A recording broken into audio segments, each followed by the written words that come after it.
Hey guys, welcome back to FAQ with Unrested. Our first question today deals with sushi.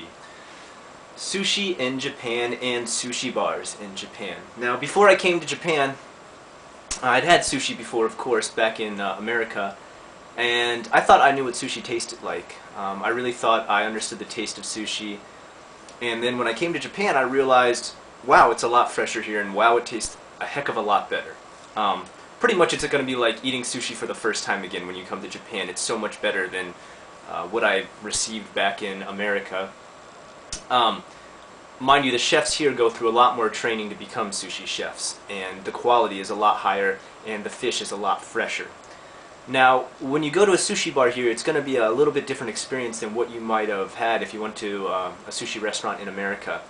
The first thing is when you come in, you might notice that there's no prices on the boards, no prices behind the cooks, no prices on the menus, and that's actually because the price of fish changes daily, okay? Depending on what the catch is for the day is going to really regulate the price of whatever's come in for the day. If there's a high demand for something and there's not much of a supply, well, as economics would have it, the price is going to be high. Vice versa works just the same and prices will be low.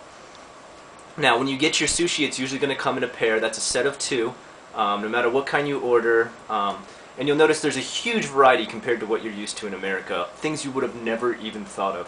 For example, quail egg sushi, which is a tiny egg about this big, dumped onto the rice. And that was one of the first pieces of sushi I had, and I had to say it was really good. And something you should definitely try out. Now, when you get your sushi, you're thinking, well, I want to put a little bit of maybe wasabi on it, maybe I want to put some soy sauce on it. Well, with Japan, wasabi's already been applied to your sushi, okay? If you don't want that wasabi, you need to tell the chefs ahead of time. The wasabi is strong, that's going to hit your nasal cavities right away and get into those sinuses, and it is very spicy, okay? If you want to use a little bit of wasabi to dip it on, that's okay, but one thing not to do is mix your wasabi with your soy sauce, okay? Maybe at an izakaya or a lower class restaurant that's going to be okay, but if you're at an upscale sushi bar, try not to do that because it actually is a rude gesture, okay? Another thing is when you're putting your soy sauce on your sushi, do not just dunk the whole sushi into the soy sauce, okay? You're not soaking it up into the rice, it's not a sponge, okay?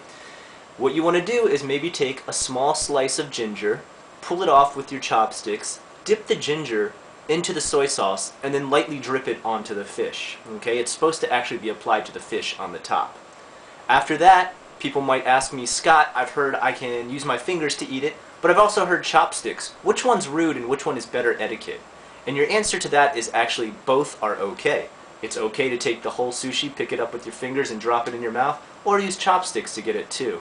Another thing is when you put that sushi in your mouth, you're supposed to take it in one bite, okay? If it's too big for you, it's okay to ask the chef to make those rice blocks a little bit smaller.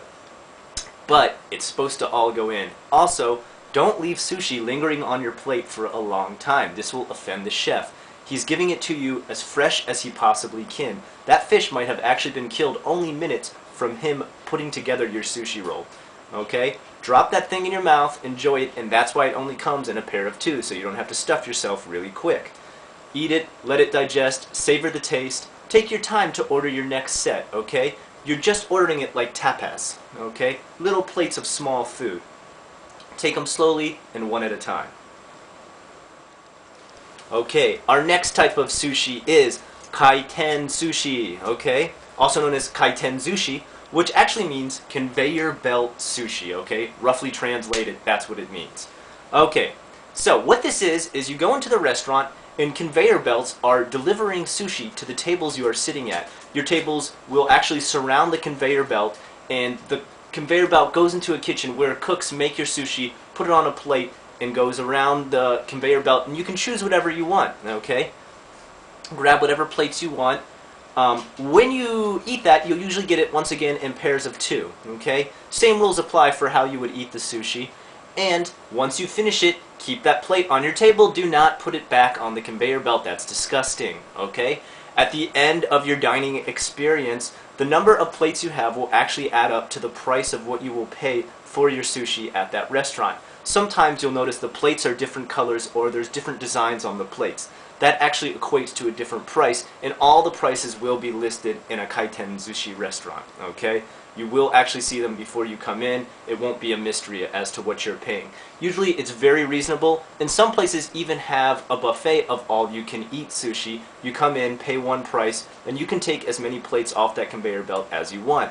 Special requests are okay. The chefs will make special things for you if it's not coming along on that conveyor belt. Just make sure you're able to relay it in Japanese because they're only going to speak Japanese. Other than that, same rules apply that you would have in any other Western restaurant as to manners. Enjoy yourself, have a great time at a conveyor belt sushi. One last question I've been getting a lot recently is questions about movies about Japan, or movies filmed in Japan.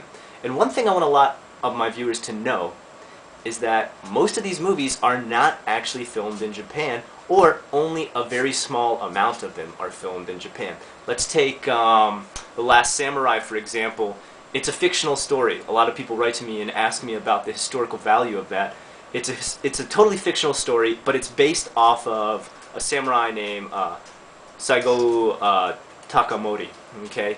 And you can read about him on Wikipedia or wherever you wish, okay? Lots of history books on what he did with the shogunate and the different things that took place with his rivalry with the government, the Japanese government. So if you want to read more about that, check out history books. Don't watch the movie.